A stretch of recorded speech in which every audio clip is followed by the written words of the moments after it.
এই মুহূর্তে চন্দ্রিমা উদ্যান এলাকায় আছেন সহকর্মী কামরুজ্জামান মামুন। সরাসরি যাচ্ছি সেখানে। বিএনপির প্রতিষ্ঠাতা জিয়াউর রহমানের ৮৯তম জন্মবার্ষিকী উপলক্ষে তার সমাধিতে দোয়া মোনাজাত এবং ফুল দিয়ে দিবসটি আনুষ্ঠানিকভাবে বিএনপির পক্ষ থেকে উদযাপন করা হচ্ছে। এবং বলে রাখি, কিছুক্ষণ আগে দলের মহাসচিব মির্জা ফখরুল ইসলাম আলমগীর, স্থায়ী কমিটির সদস্য এবং চেয়ারপারসনের কিছু উপদেষ্টা তারা এখানে এসেছিলেন এবং দলের পক্ষ থেকে তারা এখানে দোয়া মোনাজাতে অংশ নিয়েছেন। এবং তারপর মির্জা ফখরুল ইসলাম আলমগীর গণমাধ্যমের সঙ্গে কথা বলেছেন। আমরা বলে রাখি, এখনও বিভিন্ন ইউনিট এবং বিভিন্ন ওয়ার্ড থেকে, রাজধানীর বিভিন্ন প্রান্ত থেকে কিছু নেতাকর্মীরা এখনও এখানে আসছেন এবং তারা ফুল দিয়ে এবং দোয়া মোনাজাতের মাধ্যমে আজকে তাদের দলের যে প্রতিষ্ঠাতা রয়েছেন তাকে স্মরণ করছেন। জিয়াউর রহমান 1936 সালের এই দিনে বগুড়ার গাবতলী উপজেলার বাগমারা গ্রামে জন্মগ্রহণ করেন এবং বলে রাখি, উনি 1975 সালের 7 নভেম্বর সিপাহী জনতার বিপ্লবের মাধ্যমে রাষ্ট্রীয় ক্ষমতার কেন্দ্রবিন্দুতে প্রতিষ্ঠিত হন।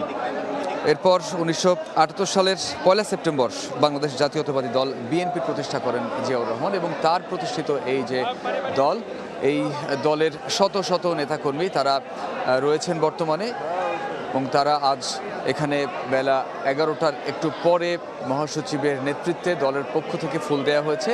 এই জন্মবার্ষিকী উপলক্ষে শুধু তার সমাধিতে ফুল এবং দোয়া মোনাজাত এই কর্মসূচির বাইরেও আরও বেশ কিছু কর্মসূচি গ্রহণ করা হয়েছে।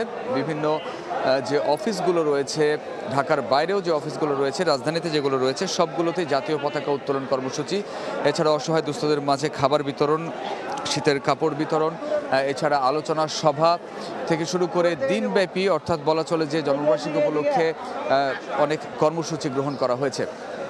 তো আমরা এখন যেটি দেখতে পাচ্ছি, এখানে এখনও কিছু নেতাকর্মীরা বিভিন্নভাবে আসছেন, যারা সময় মতো এখানে পৌঁছাতে পারেননি বা এখানে অনেক নেতাকর্মীর উপস্থিতির কারণে যারা এই সমাধির মূল জায়গায় আসতে পারেননি, তারা এখন ফুল নিয়ে আসছেন এবং তারা তাদের যে প্রিয় নেতা, সেই প্রিয় নেতাকে স্মরণ করছেন আজকের দিনে।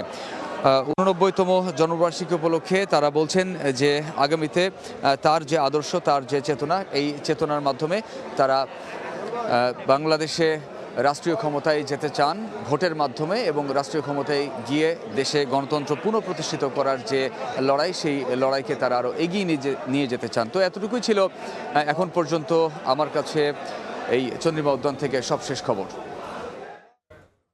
সরাসরি যুক্ত ছিলাম রাজধানীর চন্দ্রিমা উদ্যানে।